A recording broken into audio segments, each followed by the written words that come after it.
Hi, everybody. Welcome to this session today. With me, I have David Alderson from the MACP Exec, and he's going to introduce himself and let us know a little bit about what he does and his journey to date. Hi, David. Thanks, Matt. Yeah, good evening. So, my name is David Alderson. I am, of course, a physiotherapist by training, and currently, in most recent years, I've been a full-time first contact practitioner. I've worked in a couple of different NHS secondary care roles. And in that time, for a big primary care network in the fair city of York, I've sort of branched out more into teaching and actually reduced my clinical time so that I'm now part-time in Sheffield Hallam University, working on the postgrad programs, including first contact practice and some of the MACP routes, in addition to maintaining a bit of clinical equilibrium, still in first contact practice in the same primary care network. Fantastic. So quite a full day job.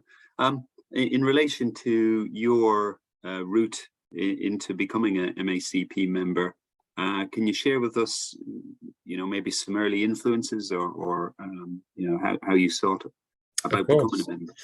Yeah, so sort of at the time when I was a sort of job in band 6, I kind of came across people who were coming on MACP placement where I worked, and kind of listening through the curtain and listening to the conversations in the admin rooms. I kind of thought that looks pretty tough, but I'd quite like a piece of that, and that was something that sort of stuck with me as I moved jobs, and then started a conversation with my then line manager about the prospect of starting a master's program that would incorporate the MACP placement, because those people who'd been through placements in our department, I tended to develop huge respect for. The people who they'd worked under in terms of development, I had huge respect for, and really very little of that was from a manual therapy perspective. Manual therapy was never a huge draw for me because I never really understood that, well, I'm moving it in this direction to that kind of fine specificity, and I was probably one of them that feared that I was getting that wrong, but in all actuality, that's served a different kind of journey, I guess.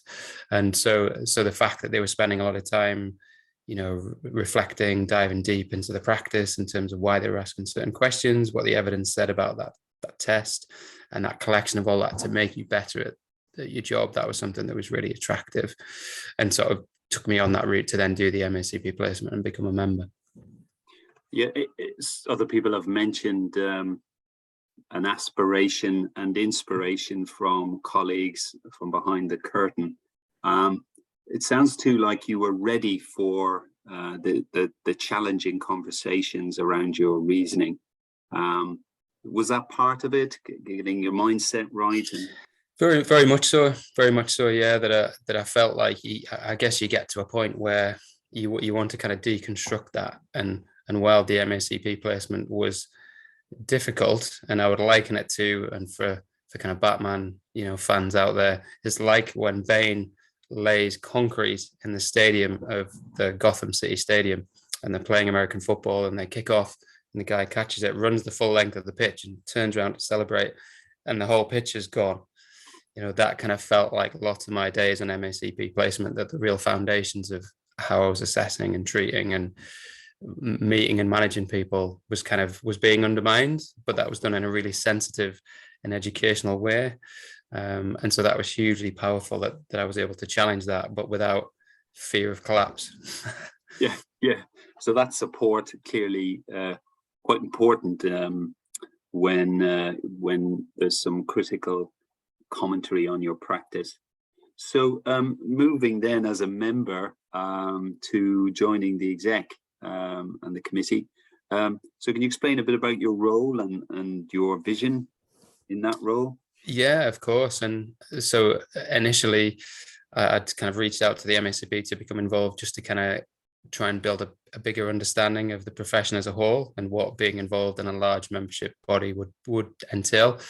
And at that time, there was a sort of change in leadership coming. So we had going from Nicola Heenan to the present, although outgoing Helen, and really a role emerging that we wanted to engage members more. So kind of my challenge was to, how do we get a bit of the word to members and non-members alike about what the MACP is about, and trying to engage particularly regionally. So that led to the development of a small regional team, whereby the intention was to kind of run the more traditional face-to-face kind of, meeting room, coffees and cake kind of thing. And then of course COVID came and put a big fat splat on that. So we kind of quickly shifted to a kind of a more remote model, which has kind of worked, particularly for the depth of the pandemic. And as we're coming out of that, we're sort of looking at how we can continue to influence particularly local practice and engage with members and non-members alike about what's happening, not just for the MACP,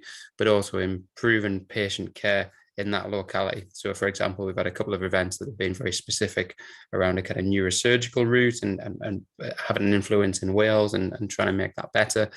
So it's that combination of trying to engage non-members and say, this is we believe the MACP is an influencer of the MSK family, and also influence in clinical practice in that locality. And a slight change in your role coming forward. You share us a little bit on that. Yeah, that's right. So I'll be moving across from engagement lead, and someone's already earmarked and kind of succession plan to take that over as we get into the autumn.